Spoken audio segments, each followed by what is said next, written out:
प्रधानमंत्री नरेंद्र मोदी से मुलाकात करने के लिए पहुंचे हैं राहुल गांधी, नेता विपक्ष, और उसके साथ साथ सुप्रीम कोर्ट के चीफ जस्टिस वो भी पहुंचे।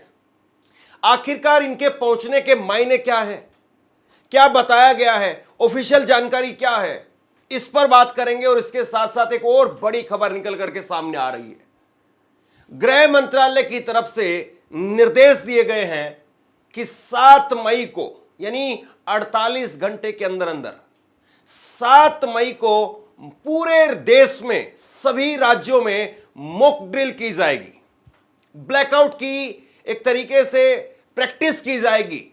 और उसके साथ साथ स्कूली बच्चों को, जितने भी वॉलंटियर हैं, उनको सबको तैयार किया जा रहा है कि सेल्फ डिफेंस कैसे करें, या फिर अगर कोई आपातकालीन स्थिति होती है तो उस वक्त में कैसे निपटेंगे, उसको लेकर के एक बेसिक ट्रेनिंग स्कूलों में और अलग अलग जगह पर देने के लिए निर्देश भी दिए गए हैं। तो ब्लैकआउट के दौरान क्या क्या होगा, गृह मंत्रालय की तरफ से नागरिकों के लिए क्या क्या निर्देश जारी किए गए हैं, इस पर भी बात करेंगे। लेकिन सबसे पहले आप ये तस्वीरें देखिए, ये तस्वीरें देखिए। राहुल गांधी प्रधानमंत्री नरेंद्र मोदी से मिलने के लिए पहुंचे हैं। आज शाम राहुल गांधी, नेता विपक्ष, वो प्रधानमंत्री से मिलने के लिए पहुंचे। और उनके साथ साथ ये दूसरा काफिला देखिए आप, देश के सुप्रीम कोर्ट के चीफ जस्टिस संजीव खन्ना, वो भी मिलने के लिए प्रधानमंत्री से पहुंचे हैं। एक बड़ी बैठक हुई है। सबसे पहले मैं आपको यह बता दूं कि इस बैठक को लेकर के जो आधिकारिक तौर पर जानकारी निकल करके सामने आई है वो ये है कि सीबीआई के नए निदेशक की नियुक्ति होनी है। और उसके लिए 3 वोट अहम होते हैं, यानी प्रधानमंत्री का वोट होता है, देश के चीफ जस्टिस का वोट होता है, और देश के नेता विपक्ष का एक वोट होता है। तो देश में नए सीबीआई की नियुक्ति के लिए यह बैठक हुई है, यह बताया जा रहा है। अब इसमें बाकी अनऑफिशियल क्या क्या होगा वो मैं नहीं बता सकता हूं, और ना ही मैं सूत्रों के हवाले से वो वाला काम करने वाला हूं। लेकिन गृह मंत्रालय की तरफ से जो आधिकारिक जानकारी निकल करके सामने आई है ब्लैकआउट को लेकर के, वो आप अपनी स्क्रीन पर देखिए। केंद्र सरकार ने 7 मई को सभी राज्यों में मॉक ड्रिल कराने का आदेश दिया है। हवाई हमले की चेतावनी देने वाला सायरन बजेगा। हमले की स्थिति में खुद को बचाने के लिए ट्रेनिंग मिलेगी। ब्लैकआउट के दौरान क्या क्या किया जाना चाहिए उसको लेकर के ट्रेनिंग मिलेगी। और महत्वपूर्ण प्रतिष्ठानों की सुरक्षा कैसे की जाए इसको लेकर के एक तैयारी हो रही है। यानी आप कह सकते हैं कि कुछ वाकई बड़ा होने वाला है। अब क्या होगा, किस तरीके से होगा, वो तो समय बताएगा। अभी सूत्रों के हवाले से उस पर बात करना वो भी ठीक नहीं है। लेकिन ये बिल्कुल स्पष्ट जानकारी आ रही है कि 7 मई को ब्लैकआउट होगा, यानी 7 मई को बिजली बंद कर दी जाएगी। जरा ये तस्वीरें कल रात की देखिए आप। कल रात को पंजाब के फिरोजपुर में ब्लैकआउट की प्रैक्टिस की गई है, ब्लैकआउट का अभ्यास किया गया। और ब्लैकआउट की यहां पर जो अभ्यास हुआ है उसकी तस्वीरें आप देख रहे हैं। पूरी तरह से लाइट बंद करके ये ब्लैकआउट किया गया है। और इसको लेकर के तैयारी पहले से थी, लेकिन पहले से बताया नहीं गया था पब्लिक डोमेन में, राष्ट्रीय स्तर पर। वहां लोकल लोगों को जानकारी दी गई थी और उसके बाद में ब्लैकआउट ये हुआ है। ब्लैकआउट की तस्वीरें देखिए। इसी तरीके से 7 मई को होने वाला है, यानी 7 मई को आपको सबको लाइट बंद करनी है, तैयारी करनी है। अगर आसमान से कोई हमला होता है तो किधर आपको छुपना है, बुजुर्गों को कैसे संभालना है, पशुओं को कैसे संभालना है। और जो बड़े संस्थान हैं जैसे आरबीआई है, जैसे अदालतें हैं, जैसे अस्पताल हैं, जैसे स्कूल है, उनको कैसे संभालना है। अगर कोई ऐसा हमला होता है अचानक से तो आपको बच्चों को कैसे निकाल करके तुरंत लेकर के जाना है। हॉस्पिटल में मरीजों के लिए क्या करना है, हॉस्पिटल में बाकी अगर कुछ ऐसी आपातकालीन स्थिति होती है, नए मरीज अगर आते हैं, नए अगर पेशेंट आते हैं तो उनको कैसे व्यवस्थित करना है, इस सब के बारे में अगले 2 दिनों तक प्रिपरेशन, एक तैयारी पूरे देश भर में होगी, सभी राज्यों में। देखिए, अगर भारत की सरकार, भारत की सेना अगर वो युद्ध के लिए बढ़ रही है तो आप यकीन मान करके चलिए कि तैयारी जबरदस्त करनी पड़ेगी। और उसके लिए पूरे देश में तैयारी करनी पड़ेगी। ऐसा नहीं है कि केवल बॉर्डर स्टेट पर ही तैयारी की जरूरत है, केवल पंजाब में, हरियाणा में, राजस्थान में, गुजरात में या कश्मीर में, हिमाचल, उत्तराखंड में यहीं पर तैयारी की जरूरत है। क्योंकि आजकल जो मिसाइलें हैं, और पाकिस्तान के पास में भी जो मिसाइलें हैं, वो भी एक लंबी दूर तक मार करने वाली मिसाइलें हैं। और जब युद्ध अगर होता है, या फिर ये कहें कि स्पेसिफिक कुछ पॉइंट आउट करके, कुछ टारगेट करके कुछ अगर कार्रवाई होती है, तो उसमें भी पाकिस्तान की तरफ से रिएक्शन में क्या कुछ होता है, इसका अंदाजा हम नहीं लगा सकते। तो इसलिए तैयारी पूरी होगी, और आप ये मान करके चलिए कि कहीं ना कहीं अब चीजें एक उसी दिशा में बढ़ती हुई दिखाई दे रही हैं, जहां पर कुछ न कुछ तो होगा। क्योंकि अगर सरकार अब कुछ नहीं करेगी, जिस तरीके की हाइक बनी हुई है, जिस तरीके की तैयारियां की जा रही है, निश्चित तौर पर फिर जो है वो नरेंद्र मोदी सरकार को, उसकी इमेज को एक बड़ा झटका भी लगेगा। और आप सभी हमारे प्रधानमंत्री नरेंद्र मोदी जी को अच्छी तरह जानते हैं।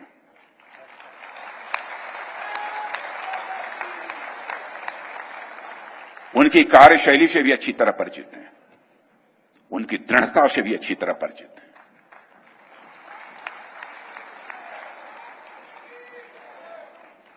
जोखिम उठाने का भाव किस तरीके से उन्होंने सीखा है अपने जिंदगी में, उससे भी आप अच्छी तरह समझते हैं।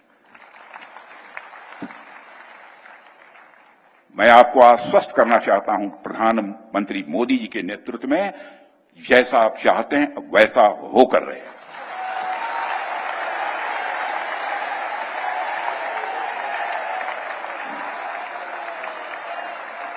एक काम इस दौरान और होना चाहिए, और वो काम ये कि मीडिया की गतिविधियों पर जरूर कंट्रोल लगना चाहिए।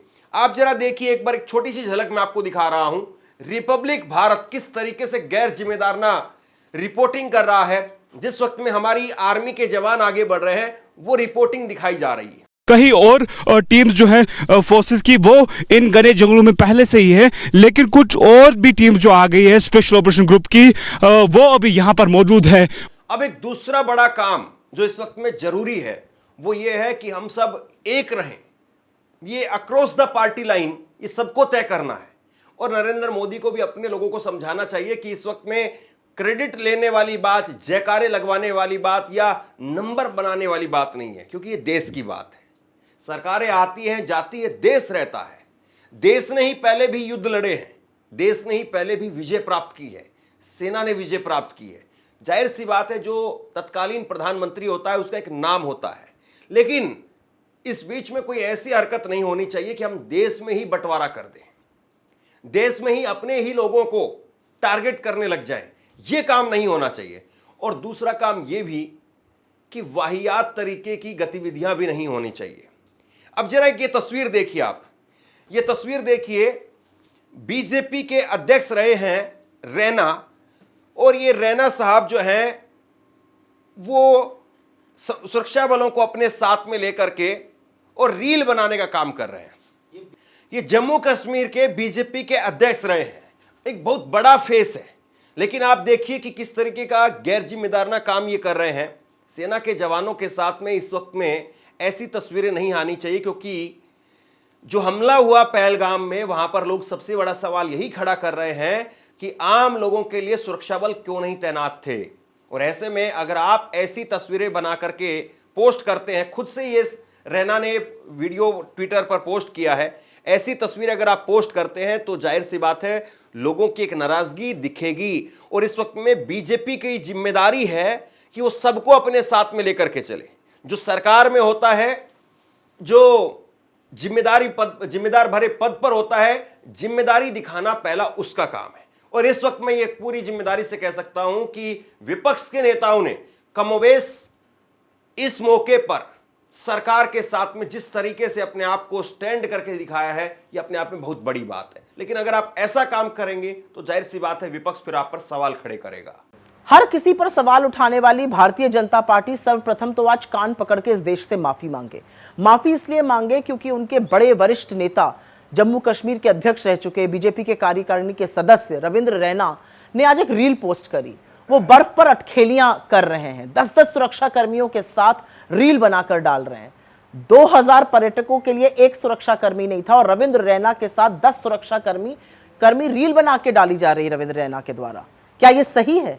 क्या यह संवेदनशीलता नहीं है? जब पूरा देश शोकाकुल है, अभी जो मृतक हैं उनकी चिताएं ठंडी नहीं हुई हैं, ऐसे में यह करना, इस तरह की हरकतें बीजेपी का असली चरित्र दिखाता है, जो असंवेदनशील है, जिसको फर्क ही नहीं पड़ता इस देश में क्या हो रहा है। ये पूरा देश आक्रोशित है, उद्वेलित है। ये अपनी सरकार से जवाबदेही कार्रवाई चाहता है। ये चाहता है कि पाकिस्तान को ऐसा सबक सिखाया जाए कि उसके होश फाख्ता हो जाए। आज सवाल यह भी है कि 13 से 14 दिन बीत जाने पर भी एक भी आतंकी अभी तक क्यों नहीं गिरफ्तार हुआ है? एक भी आतंकी अभी तक क्यों हमारे सुरक्षा कर्मियों की गिरफ्त में नहीं आया है? 200 किलोमीटर अंदर वो इतने सारे असलहे, इतनी बंदूकें लेकर आ गए। कितने असलहे उनके पास थे, कितनी बंदूकें उनके पास थी? वो 200 किलोमीटर उसके बाद गायब भी हो गए। उनको धरती निगल गई, आसमान खा गया। बहुत सारे सवाल आज उठाए जाएंगे। हम 100% आपका सपोर्ट कर रहे हैं, लेकिन आप बार बार निर्लज्जता करके दूसरों पर आरोप लगाइएगा, ध्यान भटकाइएगा, मुद्दों से भटकाइएगा, तो सवाल पूछा जाएगा कि ये सब करने से पहले रविंद्र रैना के असंवेदनशीलता पर, उनकी थिथरई पर, उनकी बेहयाई पर बीजेपी माफी कब मांगेगी? और क्या इस सारे कृत्य को जेपी नड्डा का एज अध्यक्ष रहते हुए प्रधानमंत्री मोदी का वरद हस्त प्राप्त है क्या? देश में ब्लैकआउट की तैयारी चल रही है।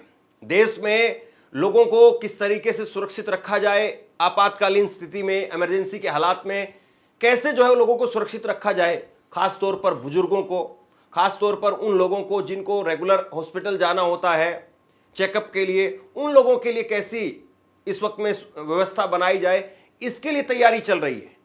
और सबसे बड़ी बात यह है, इस वक्त में हमें एक और तैयारी करने की आवश्यकता है, जहां तहां पर भी, खासतौर पर ये वैसे पंजाब के लिए, हिमाचल प्रदेश के लिए, उत्तराखंड में या जम्मू कश्मीर में, राजस्थान में, गुजरात में जो बॉर्डर स्टेट इलाके हैं, उसमें सेना की गतिविधियों की कोई भी रील वो नहीं बनानी चाहिए। कोई भी वीडियो फुटेज, फोटो ना तो बनाएं, ना उसको शेयर करें।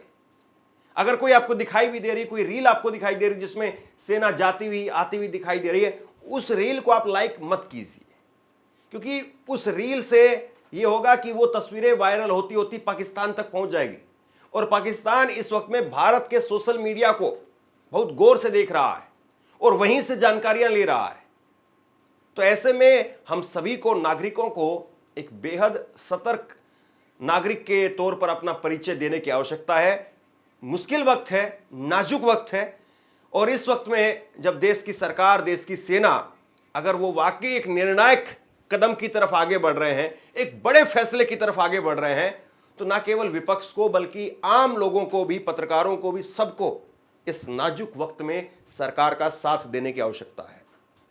यह बात सही है कि अगर सरकार की तरफ से कोई भी नेता अगर इस पर अपना नंबर बनाने की कोशिश करता है, सरकार को खुद से उस पर लताड़ लगानी चाहिए। अब क्या होगा, किस तरीके से होगा, ये देखने वाली बात है, लेकिन जिस तरीके से माहौल बना हुआ है, इसमें यह तो कहा जा सकता है कि हां, कुछ न कुछ तो होने जा रहा है। अब क्या होगा, उस पर जैसे ही जो भी जानकारी निकल करके सामने आएगी, तुरंत आपके सामने पेश करने का काम करूंगा। अब मैंने अपने इसी चैनल के द्वारा सरकार से तमाम सवाल पूछे हैं, खूब तीखे से तीखे सवाल पूछे हैं, लेकिन जब जब मुझे लगेगा कि मौका, हालात वो सरकार के साथ खड़े होने के हैं, कोई सवाल सरकार पर इस वक्त खड़ा करने का नहीं होना चाहिए, तो उस वक्त में मैं उसी तरीके से रिएक्ट करूंगा। हो सकता है कि कुछ लोगों को मेरी ये बात पसंद आए, हो सकता है कुछ लोगों को मेरी बात पसंद ना भी आए, लेकिन फिर भी मुझे लगता है कि देश से बढ़कर के कुछ नहीं है। इसलिए आप लोग भी एक जिम्मेदार नागरिक का परिचय दीजिए और हर संभव कोशिश कीजिए, जहां पर आपको गलत लगे वहां पर टोकिए भी, शेयर कीजिए इस खबर को, लोगों तक पहुंचाइए। और आप क्या सोचते हैं नीचे कमेंट बॉक्स में लिख करके जरूर बताइए। धन्यवाद।